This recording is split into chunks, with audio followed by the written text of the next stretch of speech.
Congratulations all on getting done with the first week. We are in a very unique online experience here, and I hope you're navigating your courses easily. This is going to be the start of week 2. We're going to have a new research project. Hopefully, as I stated before, I hope you've completed the intro and turned in your biotech project. We're now going to move on to a genetic research project, which will be due on April 16th. This is a shortened week, and next week is a slightly shorter week as well due to Easter break. So that is why this project is not due until Thursday at midnight. And that is next Thursday at midnight. So I'm going to tell you a little bit more about the project. So let's get started looking at that. So on your Moodle page, I have put mine in student view, and this is what you should be seeing as you go in. If you scroll down, week 2 should be up and visible for you all to see. You click on that, you'll see a couple of new things popping up. A genetic disorder topic list, the instructions for the project, some questions to help you through the information and help organize your thoughts, the rubric, and a Dropbox to put those completed questions when you're done. So let's click on this and look.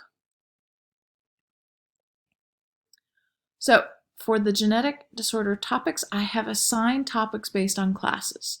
So if you look here, I have my 4th period and my 6th period bio students and the disorders that they have been assigned. Find your name, find your assignment.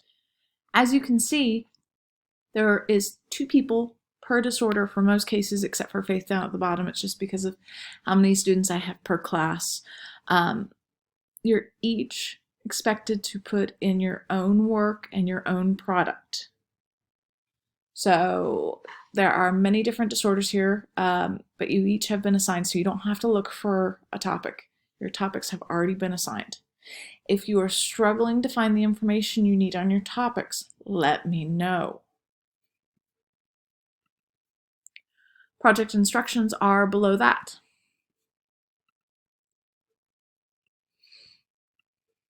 There's a little bit of a background, requirements reminding you of the due date.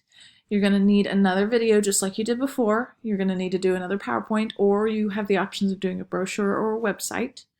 You need to submit the question sheets as well. I'm going to be using the points on the rubric to determine pass-fail. And then this is just going to go over the stuff you need to know for the assignment as itself. You need to have references for this.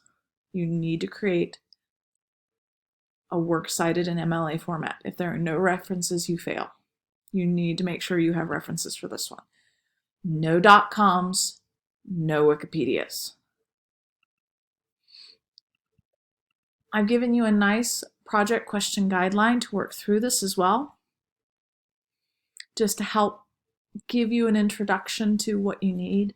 I have nicely organized this. You're going to have to backtrack and pull some knowledge of your punnets as well, because if your disorder has a single genetic link instead of multiple genetic links, you're going to need to provide a punnet for that.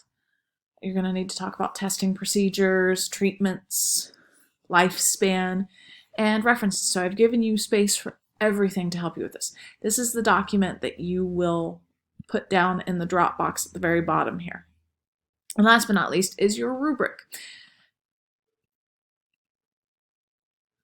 Now, your rubric is going to include everything from the introduction to risk factors, to how it's inherited, to Punnett squares if you can create one for them, to causes, symptoms, diagnosis, treatment, prognosis, references, spelling and grammar, and your presentation as a whole. The points are out of 68, so you need to at least get a passing amount of that to qualify for a pass for this assignment. Now, the only thing, if you notice, and I have my little friend coming to join us here. This is Neville. Say hi, Neville. This is my cat. The only thing that's missing, as you can notice from this checklist, is the Edpuzzle you're currently on now, as I am recording it with the help of Neville the cat and his need to be involved in everything computer-based that I do. So I hope that entertained you guys as much as it did me. All right, so if you have any questions, let me know. You need to get started on this. I will know if you've been looking at this and working on this, as I can keep track of all of that attendance-wise in Moodle. So good luck. Let me know if you need any help, and I'll check in with you later on.